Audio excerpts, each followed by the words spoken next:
Hello guys, Insta and YouTube లో బాగా viral అవుతున్న బటర్ఫ్లై పార్క్ అయితే వెళ్తున్నాం. ఇది మనకి విజయవాడ నియర్ బై మూలపాడు అనే ఊర్లో ఉంది. నేను మెయిన్ వెళ్తుంది అయితే జిప్ లైన్ కి. ఫస్ట్ టైం ఎక్స్పీరియన్స్ చేద్దామని వెళ్తున్నాను. జిప్ లైన్ ఉందంట అక్కడ. ఎంట్రన్స్ అయితే ఇట్లా ఉంటుంది బ్యూటిఫుల్ గా ఆర్చ్ తో. ఈచ్ పర్సన్ కి వచ్చి 30 రూపీస్ అంట. చిల్డ్రన్స్ కి అయితే 10 రూపీస్ అంట. సఫారీ అయితే 10 రూపీస్. ఇదిగోండి, ఇదే వీళ్ళు ప్రొవైడ్ చేసే సఫారీ వ్యాన్. ఇది ఇక్కడ కావాలంటే అక్కడ మనం డ్రాప్ చేస్తుంది. ఇక్కడ children's park, bamboo forest, view points అయితే ఉన్నాయి. వ్యూ పాయింట్స్ కి అయితే ట్రెక్కింగ్ చేయాలి. మేమైతే బ్యాంబూ ఫారెస్ట్ చూద్దామని చెప్పి దిగాము. అక్కడంతా మొత్తం ఎండిపోయింది. నాకు అంత బ్యూటిఫుల్ గా అయితే ఏమనిపించలేదు. బికాస్ గ్రీనరీ లేకపోవడం వల్ల వర్షాలు ఉన్నప్పుడు వస్తే చాలా బాగుంటుంది. అదిగో మనం వెళ్దాం అనుకున్న జిప్ లైన్ అయితే ఆ పైన ఉంది. చిన్నగా ట్రెక్కింగ్ చేయాలి. ఇక్కడ పైన లొకేషన్ అయితే చాలా బాగుంది. చిన్న పిల్లలకి అయితే 200, పెద్దవాళ్ళకైతే 300 అంట ప్రైస్.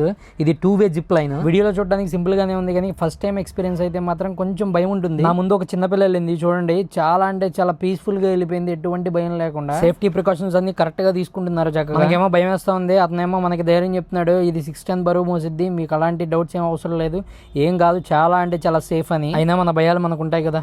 భయంగా అన్ని క్రాస్ చెక్ చేసుకుని నేనైతే జిప్ లైన్ కి స్టార్ట్ అయిపోయా. చూడండి నా జిప్ లైన్ ఎక్స్పీరియన్స్ ఎలా ఉందో ఒకసారి చెప్తా వినండి. మీరు వీడియోలో చూడడానికి మాత్రం చాలా చిన్నగా కనపడుతుంది, అక్కడికి వస్తే మాత్రం చాలా హ్యూజ్ అనిపించింది ఫస్ట్ టైం చేసే వాళ్ళకి. నాకైతే లిటరల్లీ పడిపోయినాయి, కానీ ఒకసారి ట్రై చేశాను. ఖచ్చితంగా ఎవరైనా ఒక్కసారి ట్రై చేయొచ్చు అది.